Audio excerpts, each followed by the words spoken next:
Hello hi welcome to another new video of cinematic sounds. అసలు మనం చూసే ఒక సినిమాని అంత క్యూరియాసిటీగా మనం ఇంట్రెస్ట్గా చూస్తున్నాం అంటే దానికి one of the reason sounds. So అలాంటి ఒక సౌండ్స్లో ఎన్ని టైప్స్ ఉన్నాయి, అసలు ఆ వెరైటీస్ ఆఫ్ సౌండ్స్ ఏంటనేది ఈ వీడియోలో మనం మాట్లాడదాం.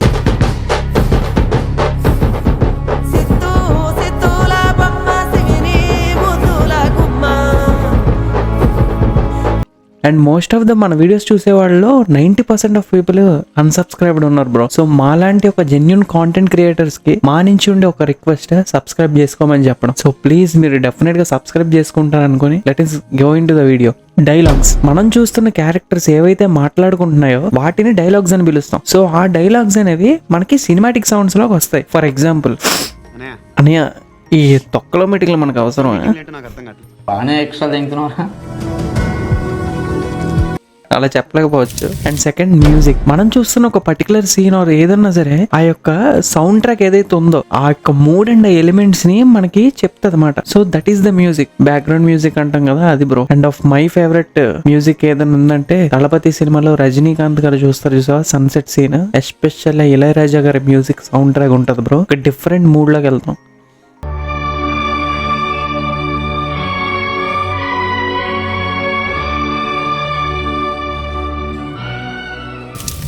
Number 3, ambient sounds. మనం చూస్తున్న సినిమా ఆర్ సంథింగ్ ఆ విజువల్ ఏదైతే ఉందో అందులో ఉండే ఆ బ్యాక్గ్రౌండ్ నాయిస్ ఏదైతే ఉందో మనకి దాన్ని రియాలిటీగా ఆ సీన్ చూపించాలంటే ఉపయోగపడేది ambient సౌండ్. సో ఈ ambient సౌండ్ చాలా క్రూషియల్ సౌండ్స్ లో. So one of the cinematic sounds లో ఈ ambient సౌండ్ కూడా మంచి crucial. And most of the cinematic sounds లో ambient సౌండ్స్ అనేవి చాలా పవర్ఫుల్ సౌండ్ ఎఫెక్ట్స్.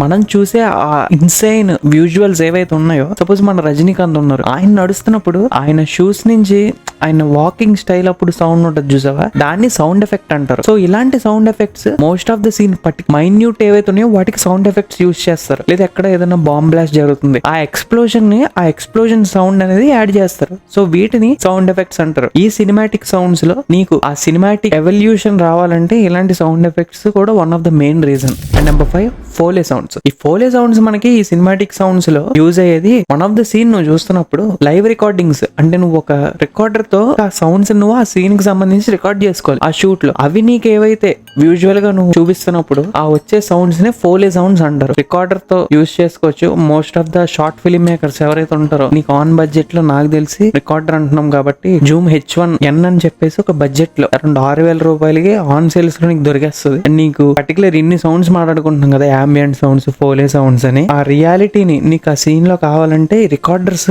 చాలా బాగుంటాయి. ఈ రికార్డర్స్ నేను కంపల్సరీ రికమెండ్ చేస్తాను. మీకు ఇన్ కేస్ డబ్బింగ్ స్టూడియో అలాంటివి లేకపోతే నాయిస్ క్యాన్సిలేషన్ ఆప్షన్ ఉంటుంది. వన్ ఆఫ్ ది ఇలాంటి మైక్రోఫోన్స్ కంటే నీకు ఆ రికార్డర్స్ చాలా క్లీన్ డెప్త్ సౌండ్ ఎఫెక్ట్స్ ఇస్తాయి. ఇది క్రేజీగానే ఉండొచ్చు, బట్ ఎటువంటి సౌండ్స్ లేకుండా ఏ సౌండ్ చేయకుండా ఉండడం అనేది కూడా ఒక స్కిల్ ఈ సినిమాటిక్ సౌండ్స్ లో. So that is silent. Phone ని సైలెంట్ లో పెట్టడం మర్చిపోయాను, సారీ.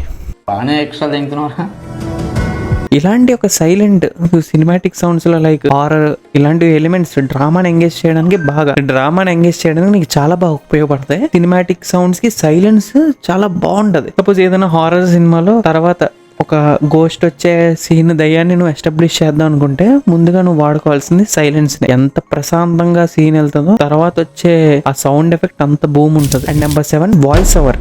ఇందాక మనం డైలాగ్స్ గురించి మాట్లాడుకున్నాం, అప్పుడు కొన్ని క్యారెక్టర్స్ మాట్లాడతాయి. ఇప్పుడు నేను చెప్పేది ఏంటంటే వాయిస్ ఓవర్ మాట. సో ఇలాంటి పర్టికులర్ వాయిస్ ఓవర్ ఏదైతే ఉందో, సో మనకు ఆన్ స్క్రీన్ కనిపిస్తూ ఇంకోటి ఏదో నరేషన్ చేస్తూ ఉంటే, సో పలానా స్టోరీనో సంథింగ్, వాటిని వాయిస్ ఓవర్ అని మనం చెప్తాం. పర్టికులర్ సీన్ యొక్క ఇన్ఫర్మేషన్ లేదా ఎమోషన్ మనకి కన్వే చేస్తూ ఉంటే ఆన్ బ్యాక్గ్రౌండ్ లో, సో దాన్ని నరేషన్ అంటే వాయిస్ ఓవర్ అని చెప్తాం. And number 8, atmosphere sounds. ఒక పర్టికులర్ సీన్ లో ఆ బ్యాక్గ్రౌండ్ లో నీకు ఆ బర్డ్స్, ఆ పక్షులు, లేదంటే ఆ అట్మాస్ఫియర్ ని, సో సీన్ యొక్క అట్మాస్ఫియర్ ని, నేచర్ యొక్క వైబ్ ని నువ్వు క్యాప్చర్ చేయాలంటే ఈ అట్మాస్ఫియర్ సౌండ్స్ ని వాడుకుంటారు. అంటే అది కూడా నీకు ఇందాక చెప్పినట్టు ఈ ఫోలే సౌండ్స్ లో సంబంధించి ఆ రికార్డింగ్స్ ఏవైతే ఉన్నాయో, లైక్ ఇప్పుడు ఈ అట్మాస్ఫియర్ సౌండ్స్ కి విచ్ ఈస్ సిమిలర్ టు నీకు వాటర్ గానీ లేదంటే ఆ విండ్ గానీ సంథింగ్, ఇలాంటి వాటిని మనం యూజ్ చేసుకోవచ్చు. సపోజ్ ఒక రైన్ ఆర్ విండ్, లేదంటే ఒక atmosphere sound, Rumble and impact sounds ఏవైతే ఉన్నాయో నీకు మోస్ట్లీ యాక్షన్ సీన్స్ లో బాగా ఉపయోగపడతాయి. సో కొడుతున్నప్పుడు సౌండ్స్ ఉంటాయి కదా, గిబ్ గిబ్ అలాంటివి. వాటి తర్వాత మనకి కొన్ని స్కేరీ అరిచేవి లేదా సంథింగ్, వీటిని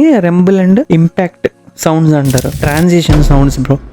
మోస్ట్ ఆఫ్ ద ఇప్పుడు న్యూ జనరేషన్ ఫిలిమ్స్ అన్నిటిలో ఈ ట్రాన్సిషన్ సౌండ్స్ అయితే నెక్స్ట్ లెవెల్ సినిమాటిక్ ఎక్స్పీరియన్స్ ఇస్తున్నాయి. అంటే ట్రాన్సిషన్ అనేది ఒకప్పుడు చూస్తున్నప్పుడు సప్మని వెళ్ళిపోయినా తెలిసేది కాదు. ఎస్పెషల్లీ ఈ ట్రాన్సిషన్స్ అనేవి మనకి కనిపించడమే కాకుండా వినబడుతున్నాయి. ఈ మధ్య రిలీజ్ అయిన బాయ్స్ హాస్టల్ కానీ లేదంటే మంగళవారం మూవీలో ఆ ట్రాన్సిషన్స్ ఒక సీన్ ఉంటది. ఆ పర్టికులర్ సీన్ లో వాళ్ళు యూస్ చేసిన సౌండ్స్ కానీ సో ఒక ట్రాన్సిషన్ జిప్ అదే అలా వెళ్ళే వాటిని మనం ట్రాన్సిషన్ సౌండ్స్ అని పిలుస్తాం. ఈ వీడియోకి సంబంధించి కొన్ని సినిమాటిక్ సౌండ్స్ ఆ యొక్క బేసిక్స్ నీకు చెప్పాను అనుకుంటున్నాను. దీని తర్వాత సినిమాటిక్ సౌండ్స్ లో ఈ ఎగ్జాంపుల్స్ నువ్వు నోట్ చేసుకొని వీటికి మించి ఏవైతే ఉన్నాయో వాటి యొక్క సినిమాటిక్ సౌండ్ కి సంబంధించిన బుక్స్ లేదా నీ ఐడియాస్ ని కింద కామెంట్ సెక్షన్ లో కామెంట్ చేయి. నాలాగా మనలాగా నేర్చుకునే ఫిల్మ్ మేకింగ్ ఆస్పిరెంట్స్ కి ఎవరికన్నా యూజ్ అవుతుంది. కామెంట్స్ నేను డెఫినెట్ గా పిన్ చేస్తాను. మీ అందరి సపోర్ట్ ఇలాగే ఉండాలని మనస్ఫూర్తి కోరుకుంటున్నా. We're on near to 1K and అది ఎంత దూరం వెళ్తుందో ఎలా వెళ్తుందో కూడా నాకు తెలీదు.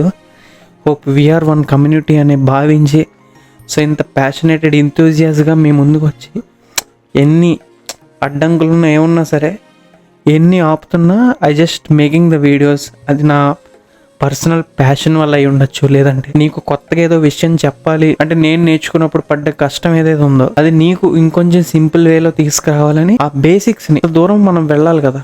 సో ఆ చిన్న హ్యాండ్ ఉంటుంది, అది ఎవడో ఒకటి ఇవ్వాలి. సో అలాంటి ఒక హ్యాండ్ నేను నా తరపు నుంచి చూస్తాను. ఇంతమందిలో ఆ ఒక్కడికి ఉపయోగపడుతుందని మనస్ఫూర్తిగా అనుకుంటూ థ్యాంక్స్ ఫర్ వాచింగ్. సబ్స్క్రైబ్ ముఖ్యం బిగిలేదు.